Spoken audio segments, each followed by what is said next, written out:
তার কণ্ঠটা এতটাই নিচু ছিল যেন নিজের ভয়টুকুও কাউকে শোনাতে চাইছে না। ছোটবেলায় একবার নৌকায় ঝড়ের মধ্যে পড়েছিলাম, মনে আছে? কথাগুলো বলতে বলতে তার চোখের ভেতরে সেই পুরনো আতঙ্ক আবারও ফিরে এলো। সায়র কোনো হাসি ঠাট্টা করল না, বলল না, এতে আবার ভয়ের কী আছে। বরং সে খুব মন দিয়ে বেলার কথাগুলো শুনল। তারপর মৃদুস্বরে বলল, ভয় পাওয়াটা অস্বাভাবিক না, আর এখন ঝড় বৃষ্টি হওয়ার সম্ভাবনা নেই। একটু থেমে আবার বলল, কিন্তু সব ভয় সারা জীবন বয়ে বেড়াতে নেই। বেলা ধীরে ধীরে মুখ তুলে তার দিকে তাকালো। সায়রের চোখ দুটো অদ্ভুত শান্ত। সে খুব ধীরে নিজের ডান হাতটা বেলার দিকে বাড়িয়ে দিয়ে বলে, চল, একবার শুধু আমাকে বিশ্বাস করে দেখ। বেলা সেই বাড়িয়ে দেওয়া হাতটার দিকে অনেকক্ষণ তাকিয়ে রইল। এই মানুষটার সঙ্গে তার স্বামী স্ত্রী সম্পর্কের বয়স মাত্র 1 দিন। তবুও কেন জানি না, মানুষটার চোখের দিকে তাকালে বুকের ভেতরে অস্থিরতাটা একটু কমে আসে। অনেক দ্বিধা, অনেক সংকোচের পর খুব আস্তে নিজের হাতটা সায়রের হাতে রাখলো। মুহূর্তেই সায়র তার হাতটা ধরল, শক্ত করে ধরল, এমনভাবে যেন বেলা চাইলে যে কোনো মুহূর্তে হাত সরিয়ে নিতে না পারে। বোটটা তখন নদীর ঢেউয়ে হালকা দুলছে। বেলা প্রথমে পা রাখতে ভারসাম্য হারিয়ে ফেলল। চমকে উঠে সে অজান্তেই আরও শক্ত করে সায়রের হাতটা চেপে ধরল। সায়র তার সঙ্গে সঙ্গেই আরেক হাত বাড়িয়ে বোটের কাঠের রেলিংয়ের দিকে ইশারা করল, ধীরে, কোনো তাড়া নেই, আগে রেলিংটা ধর। তার কণ্ঠে এমন এক অদ্ভুত স্থিরতা ছিল যে বেলার বুকের ভেতরের কাঁপুনিটা একটু একটু করে কমে আসতে লাগলো। ধীরে ধীরে সে বোটে উঠে দাঁড়ালো। উঠেই স্বস্তির নিঃশ্বাস ফেলল। সায়র মুচকি হেসে বলল, দেখলি, হয়ে গেছে। বেলা নিচু স্বরে বলল, আমি ভেবেছিলাম পারবো না উঠতে, কিন্তু প্রথম থেকেই জানতাম তুই পারবি। খুব সাধারণ একটা বাক্য, কিন্তু কথাটা শুনে বেলার বুকের ভেতরটা কেমন যেন নরম হয়ে গেল। সায়র কি সুন্দর তার উপর এত সহজভাবে বিশ্বাস রেখেছে। এদিকে পুরো ঘটনাটা দাঁড়িয়ে দাঁড়িয়ে দেখছিল বিহান আর ইরা। বিহান দুষ্টু হেসে ইরার কানে কানে বলল, আমাদের স্যার সাহেবকে তো দেখি আজ একেবারে নায়ক হয়ে গেছে। ইরা হাসি চাপতে চাপতে বলল, আপনি একদম চুপ থাকবেন। আপনি কিন্তু বেলার ভাই, বোন জামাইয়ের লাগে এমন কথা আসতে পারবেন না। চুপ থাকবো কেন? আমি তো সত্য কথাই বলেছি। ইরা মুচকি হেসে তার বাহুতে আলতো করে একটা কিল বসিয়ে দিল। আর একবার বাজে কথা বললে কিন্তু নদীতে ফেলে দেব। বিহান নাটকীয় ভঙ্গিতে 2 হাত তুলে বলল, আচ্ছা আচ্ছা, আমি নির্দোষ। ওর কথা শুনে মাঝিও হেসে ফেলল। বোটটা ধীরে ধীরে ঘাট ছেড়ে নদীর মাঝখানের দিকে এগিয়ে চলল। চারদিকে শুধু অথই পানি। শীতল বাতাস এসে সবার মন ছুঁয়ে যাচ্ছে। কিছুক্ষণ আগেও যে বেলা ভয়ে কুঁকড়ে ছিল, সেই বেলায় এখন ধীরে ধীরে সাহস করে নদীর দিকে তাকাচ্ছে। আর তার চোখে এবার এক আবেগের সেই আতঙ্ক নেই, আছে এক আকাশসমান মুগ্ধতা। বাতাসের ঝাপটায় তার ওড়নাটা বারবার উড়ে যাচ্ছিল। কপালের পাশে বাঁধা চুলের কিছু গোছা আবার মুখের ওপর এসে পড়ল। সায়র এবার তাকিয়ে খুব আস্তে বলল, এখনো ভয় লাগছে? বেলা নদীর দিকে তাকিয়েই মাথা নাড়ল, আগের মতো না। কেন? বেলা খুব ধীরে উত্তর দিল, জানি না। কথাটা বলেই সে নিজেই লজ্জা পেয়ে গেল। সায়রও কিছু বলল না। নদীর বুক চিরে এগিয়ে চলা বোটটার মতোই হয়তো তাদের সম্পর্কটাও ধীরে ধীরে এগোতে শুরু করেছে। কোনো তাড়াহুড়ো নেই, কোনো প্রতিশ্রুতিও নেই, শুধু অল্প অল্প বিশ্বাস, নীরব যত্ন আর একে অপরের পাশে থাকার নিঃশব্দ আশ্বাস নিয়ে। রাত তখন প্রায় 8:30। বেলা ওরা এখনও বাড়ি ফেরেনি। খান বাড়ির চারপাশে এক গভীর নীরবতা নেমে এসেছে। দিনের কোলাহল, মানুষের আনাগোনা, কথাবার্তা সব কিছু যেন ধীরে ধীরে রাতের অন্ধকারে মিলিয়ে গেছে। কিন্তু খান বাড়ির 2য় তলার এক কক্ষে সেই শান্তির কোনো অস্তিত্ব নেই। জানালার পাশে স্থির হয়ে দাঁড়িয়েছিলেন মমতাজ বেগম। পর্দার ফাঁক দিয়ে বাইরে তাকিয়ে থাকলেও তার চোখে যেন কিছুই দেখছিল না। চোখের সামনে ভেসে উঠছিল শুধু গতকালের প্রতিটি মুহূর্ত।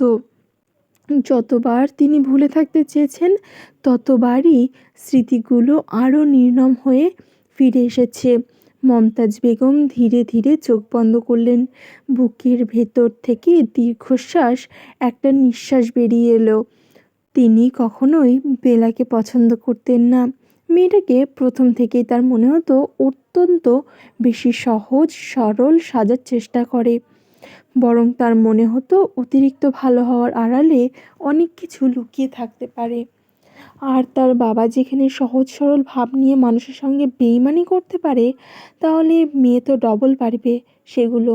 অন্যদিকে রূপসা, মেয়েটা ছোটোবেলা থেকেই এই বাড়িতে আসা যাওয়া করত, সায়রের বন্ধু। কিন্তু মমতাজ বেগম বহু আগেই বুঝে গিয়েছিলেন সেই বন্ধুত্বের আড়ালে রূপসার মনে এক অন্যরকম অনুভূতি জন্ম নিয়েছে। আর আশ্চর্যের বিষয় হলো, সেই অনুভূতিকে তিনি কখনোই নিরুৎসাহিত করেনি, বরং মনে মনে ভেবেছিলেন রূপসার মতো শিক্ষিত, মার্জিত, সম্ভ্রান্ত পরিবারের একটি মেয়েই একদিন তার ঘরের বউ হবে। কতবার যে আত্মীয় স্বজনের সামনেও তিনি ইঙ্গিতপূর্ণ কথা বলেছেন, তার হিসাব নেই। রূপসাও হয়তো সেই কথাগুলো বিশ্বাস করেছিল। কিন্তু আজ সব শেষ। হঠাৎ করেই তার মনে হলো এই খবরটা সবচেয়ে আগে যার জানা উচিত, সে এখনও কিছুই জানে না। তিনি ধীরে ধীরে টেবিলের ওপর রাখা মোবাইলটা হাতে তুলে নিলেন। কয়েক মুহূর্ত স্ক্রিনের দিকে তাকিয়ে থেকে পরিচিত একটি নাম্বারে কল দিলেন। রিং হতে লাগলো। তারপর ওপাশ থেকে পরিচিত কণ্ঠ ভেসে এলো, হ্যালো আন্টি। কণ্ঠটা আগের মতোই প্রাণবন্ত, স্বাভাবিক, নির্ভার। মমতাজ বেগমের বুকটা আরও ভারী হয়ে উঠল। তিনি ধীরে ধীরে উত্তর দিলেন, হ্যালো মা। রূপসা হেসে বলল, কেমন আছেন আন্টি? আজ হঠাৎ মনে করলেন? আমি তো ভেবেছিলাম আগামীকাল শুক্রবার একবার আপনাদের বাসায় যাব। অনেক দিন আপনার হাতের চা খাওয়া হয় না। আর সায়রও আজকাল একদমই ব্যস্ত হয়ে গেছে। ফোন দিলে 2 মিনিটের বেশি কথা বলেই রেখে দেয়। শেষ কথাটা বলেই হালকা হেসে উঠল। সেই হাসিটা যেন মমতাজ বেগমের বুকের ভেতরে ছুরি হয়ে বিঁধল। তিনি কিছুক্ষণ কোনো উত্তর দিলেন না। রূপসা অবাক হয়ে বলল, আন্টি, আপনি চুপ করে আছেন কেন? সব ঠিক আছে তো? মমতাজ বেগম খুব ধীরে সোফায় বসে পড়লেন। কণ্ঠটা কেমন যেন শুকিয়ে এসেছে। রূপসা, জি, তোকে একটা কথা বলবো। কি কথা? নিজেকে একটু শক্ত করে রাখিস। রূপসার মুখের হাসিটা এক মুহূর্তের মধ্যে মিলিয়ে গেল। তার বুকের ভেতর অকারণ এক অস্বস্তি জমে উঠল।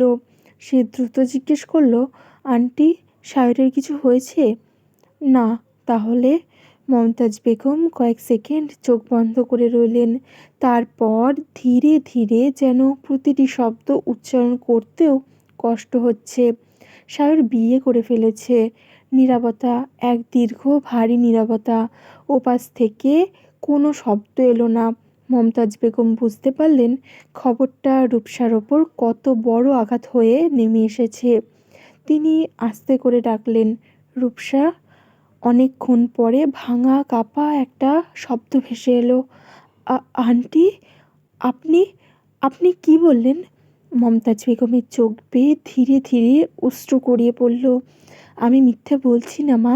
গতকাল সায়রের বিয়ে হয়ে গেছে। রূপসার মনে হলো চারপাশে সব কিছু ঘুরছে। সে ধপ করে বিছানার ওপর বসে পড়ল।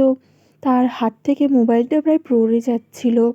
মুখটা সাদা হয়ে গেছে। ঠোঁট কাঁপছে কিন্তু কোনো শব্দ বের হচ্ছে না। কয়েক মুহূর্ত পরে সে ফিসফিস করে বলল, না, এটা হতে পারে না। আপনি আমাকে ভুল বলছেন। সায়র এমনটা করবে না। আমাকে না জানিয়ে সে বিয়ে করবে? এটা অসম্ভব। মমতাজ বেগম তীব্র হেসে বললেন, আমিও তাই ভেবেছিলাম, কিন্তু বাস্তবতা আমাদের ভাবনার চেয়েও কঠিন হয় মা। রূপসা এবার আরও কান্না আটকে রাখতে পারল না। চোখের পানি একের পর এক গড়িয়ে পড়তে লাগলো। সে কাঁপা কাঁপা গলায় বলল, কার সঙ্গে?" মমতাজ বেগমের মুখ মুহূর্তেই শক্ত হয়ে উঠল। তিনি দাঁতে দাঁত চেপে উচ্চারণ করলেন, বেলা। একটি নাম, কিন্তু সেই নামটুকুই যেন রূপসার সমস্ত অস্তিত্ব, সমস্ত শরীরে আগুন জ্বালিয়ে দিল। সে মুহূর্তেই সোজা হয়ে বসে পড়ল। চোখ দুটো বিস্ময়ে বড় হয়ে গেছে। বেলা, ওই মেয়েটা! উচ্চারণ করার সঙ্গে সঙ্গে রূপসার সমস্ত রং উধাও হয়ে গেল। তারপর ধীরে ধীরে সেই বিস্ময়ের জায়গায় জমতে শুরু করলো তীব্র ক্ষোভ। সে নিচু স্বরে বলল, আমি শুরু থেকেই ওকে পছন্দ করতাম না। মেয়েটার ব্যবহার উচ্ছৃঙ্খল ছিল। কেন জানি না, ওকে আমার কখনোই ভালো লাগেনি। মমতাজ বেগম তখনও বললেন, শুধু তাই নয়, আমিও কোনোদিন ওকে মেনে নিতে পারিনি। কিন্তু ভাবিনি একদিন সেই মেয়েই আমার ঘরে বউ হয়ে আসবে। কথাটা শেষ করতে গিয়েও তার কণ্ঠ রাগে কেঁপে উঠল। রূপসা দুই চোখ শক্ত করে বন্ধ করল। তারপর বুকের ভিতর তখন ভালোবাসা, অপমান, হিংসা, কষ্ট, অনুভূতির একসঙ্গে তোলপাড় করছে। সে শুধু মনে মনে একটি কথাই বারবার বলতে লাগলো, সায়র, তুমি এটা কি করলে? মোবাইলের অপর পাশ থেকে শুধু রূপসার কান্নার শব্দ ক্রমেই ভারী হয়ে উঠছিল। সে যেন ঠিকমতো কথাই বলতে পারছিল না। প্রতিটি শব্দ সঙ্গে মিশেছিল দীর্ঘদিনের জমে থাকা ভেঙে যাওয়া অসহায় যন্ত্রণা। রূপসা কাঁপা গলায় বলল, আন্টি, আপনি কি সত্যি বলছেন? সায়র সায়র সত্যি বিয়ে করেছে বেলাকে? মমতাজ বেগম চোখ বন্ধ করে গভীর একটা দীর্ঘশ্বাস ফেললেন। তার নিজেরও গলাটাও ভারী হয়ে আসছে। হ্যাঁ মা, দুর্ভাগ্যজনক হলেও এটাই সত্যি। কাল কলেজে এমন একটা পরিস্থিতি তৈরি হয়েছিল যে শেষ পর্যন্ত ওকে বিয়ে করতে হয়েছে। কথাটা শেষ করতেই ওপাশে আবার কান্নার শব্দ শোনা গেল। না আন্টি, এটা হতে পারে না। আপনি তো জানতেন আমি সায়রকে কতটা ভালোবাসি। আপনি নিজেও তো বলেছিলেন সময় হলে সব ঠিক হয়ে যাবে। তাহলে আজ এমনটা কেন হলো আন্টি? কিভাবে হলো? মুমতাজ বেগম ধীরে ধীরে সোফায় হেলান দিয়ে বসলেন। আমি নিজেও বুঝে ওঠার আগেই সুযোগ পাইনি রূপসা। আমাকে কেউ কিছু জিজ্ঞেসও করেনি। নিজের ছেলের বিয়ের খবর আমাকে পরে জানতে হয়েছে। তুই ভাবতে পারছিস আমার কতটা কষ্ট হচ্ছে? হ্যালো বন্ধুরা, কেমন আছেন আপনারা? কল্পনার জগৎ চ্যানেলের গল্পগুলি যদি আপনাদের ভালো লাগে তাহলে অবশ্যই সাবস্ক্রাইব করে পাশে থাকবেন। নতুন নতুন গল্প শুনতে পাশের বেল আইকনটি ক্লিক করে সাবস্ক্রাইব করে দিন এক্ষুনি, এবং লাইক কমেন্ট করতে ভুলবেন না যেন। ধন্যবাদ।